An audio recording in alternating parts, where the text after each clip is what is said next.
हम केवल हर पल अपने दुख के बारे में सोचते हैं। हम सदैव अपनी पीड़ा को दूर करने की कोशिश करते रहते हैं।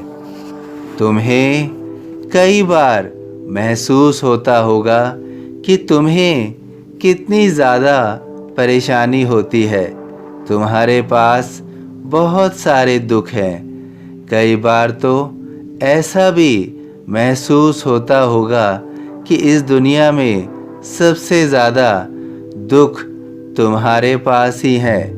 तुम सबसे ज़्यादा दुखी हो। क्या वास्तव में ऐसा है? इस दुनिया में अगर पूछा जाए कि सबसे बड़ा दुखी कौन है, तो उसमें तुम्हारा नाम आएगा। जो तुम्हारे पास दुख है, जो तुम्हें तकलीफ़ें हैं, वह दुख या तकलीफ़ इस समय किसी और के पास नहीं है, या यह दुख पहले किसी को नहीं था।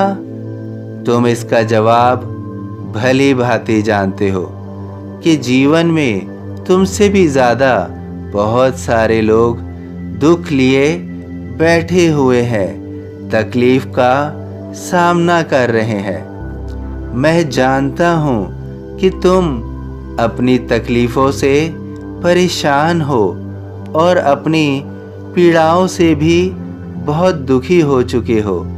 लेकिन इस दुनिया में बहुत सारे लोग दुखी हैं। अगर तुम उन सब की पीड़ाओं को, परेशानियों को देखो, उन्हें महसूस करो, तो निश्चित रूप से तुम्हें अपना दुख कम लगेगा।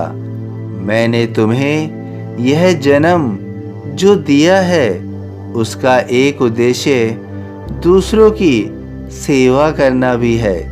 यदि तुम दूसरों के दुख को दूर करने की कोशिश करते हो, तो उससे बड़ा कोई कर्म नहीं है।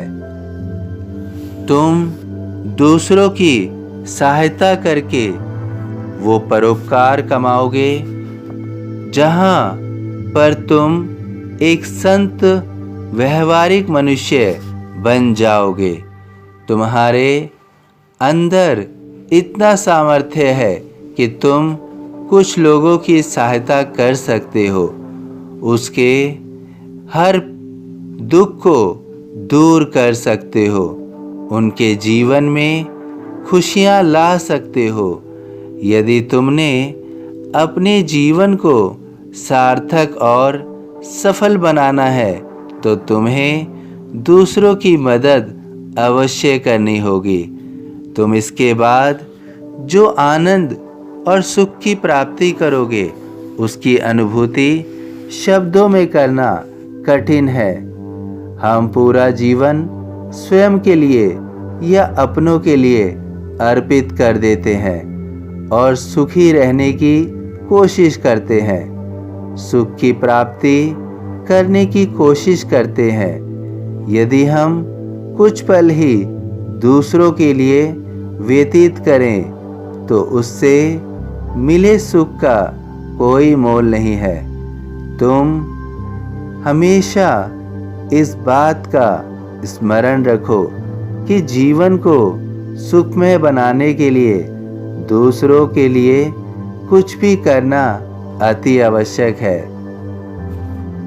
तुम अपने दुख और तकलीफ की चिंता मत करो। तुम्हारी तकलीफ़ों को मैं दूर करूँगा। तुम्हारी सभी पीड़ाओं को मैं ख़त्म कर दूँगा। मैं तुम्हारे हर दुख को सुख में बदल रहा हूँ। अब तुम्हारे जीवन तुम्हारे किए हुए परोपकार से परिवर्तित होगा। इसके उपरांत तुम्हारे घर खुशियाँ आ रही हैं। मैं तुम्हारे घर खुशियाँ ला रहा हूँ। जो शिरडी में आएगा, आपद दूर भगाएगा। सभी साईं भक्तों से अनुरोध है कि कमेंट बॉक्स में ओम साईं राम या अपनी कोई प्रार्थना लिखिए। वीडियो पसंद आया हो तो वीडियो को लाइक कीजिए, अन्य साईं भक्तों में शेयर कीजिए, इस चैनल को सब्सक्राइब कीजिए, बेल आइकॉन के बटन को पुश कीजिए। यदि फेसबुक पर देख रहे हैं तो प्लीज़ इसे फॉलो कीजिए। ओम साईं राम।